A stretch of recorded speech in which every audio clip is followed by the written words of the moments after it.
আজকে আমরা ভাগের ক্ষেত্রে খালি ঘর পূরণ করব।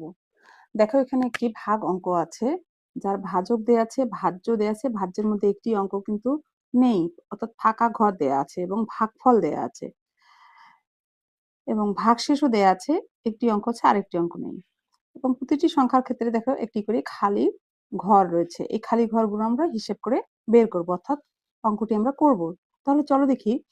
এখানে লক্ষ্য করো ১৩৯ এর যে ভাজক, ভাগফলে কিন্তু ৭১ দেয়াই আছে। অর্থাৎ প্রথম অঙ্কটি আমাদের ৭ হবে। তাহলে প্রথম অঙ্ককে আমরা ৭ দ্বারা ১৩৯ কে গুণ করব। গুণ করার ফলে আমাদের কিন্তু এই অঙ্কটি, এই সংখ্যাটি আসবে।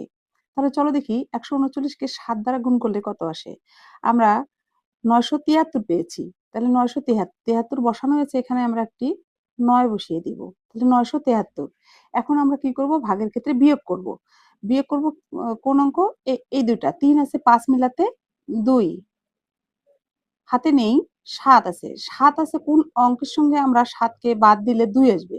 দেখো আমরা যদি ৮ নেই, ৭ অপেক্ষা বড় সংখ্যা প্রথমেই আমরা নিব। ৭ আছে, আ ৮ মিলাতে আমাদের ১ হবে না। এখন যদি আমরা ৯ নেই, তাহলে ৯ থেকে ৭ বাদ দিলে কিন্তু আমাদের ২ আসে। তাহলে আমরা এখানে একটি ৯ অঙ্ক নিব। এবং পাশে দেখো ৯ এবং ৯ আছে। ৯, ৯ মিলে গেল ০। তাহলে আমরা বামে কোনো শূন্য সংখ্যা বসাবো না। এখন দেখো উপর থেকে এই ৩ কে কিন্তু নামানো হয়েছে। তাহলে আমাদের পরবর্তী সংখ্যাটি হলো ২২৩। এখন একটি মজার বিষয় হচ্ছে কি? দেখো এখানে আমাদের ভাগফল যেহেতু দেওয়াই আছে, তাহলে আমাদের আর, অর্থাৎ পরবর্তী অঙ্কটি হবে ১ এর সঙ্গে ৩৯ গুণন। ১ আর ৩৯ কে গুণ করলে আমাদের হয় ১৩৯। এখানে যা ১৩ দেয়া আছে, এখানে আমরা একটি ৯ বসিয়ে দিব।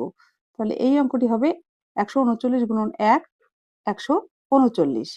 তাহলে আমরা এখন বিয়োগ করব। ৯ আছে ১৩ মিলাতে আমাদের ৪ লাগে।